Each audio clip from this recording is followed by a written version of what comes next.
Canva Philippines, sinabing well-deserved ng SB19 ang kanilang pagiging endorser ng Canva.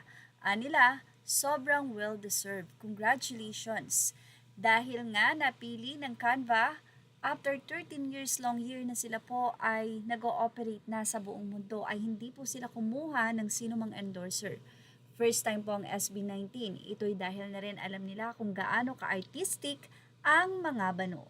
Kaya naman for sure sa mga susunod pang event ng SB19 ay napakagaganda na po ng kanilang standee dahil po yan sa sponsor ni Ninong Canva. Or let's say Ninang Canva.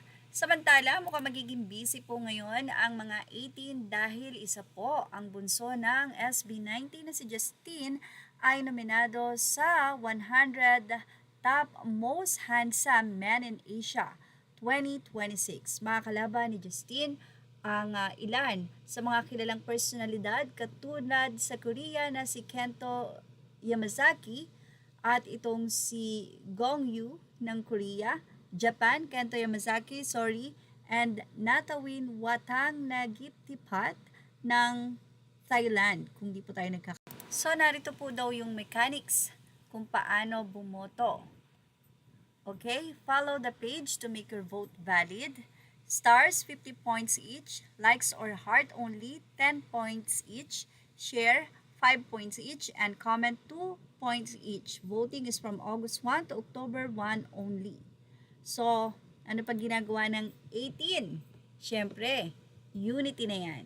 Samantala, sa natapos nga po na SB19 fan meet sa USA, ay napakasaya po ng mga 18 at sa kanila nga pong pag-alis ay nagkaroon pa sila ng video para mamaalam isa-isa sa mga fans na tuwang-tuwa naman ang mga ito at sobrang tilian.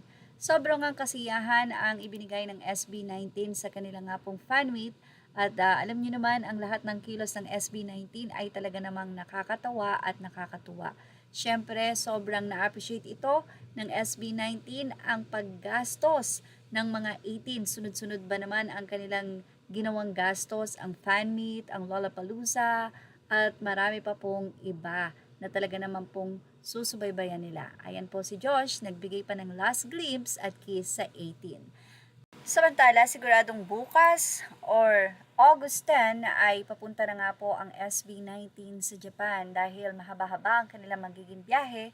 Kundi tayo nagkakamali from USA, ay halos nasa 11 to 15 hours po ang magiging biyahe ng SB19. Kaya naman kahit papano ay makaka-relax ang mga bano ng 11 hours or to 15 hours habang sila ay papunta po ng Japan dahil for sure pagdating po nila doon ay busy na sila sa mga guesting, syempre sa kanilang nga pong pagpapractice para sa kanilang Summer Sonic 2 events na performance.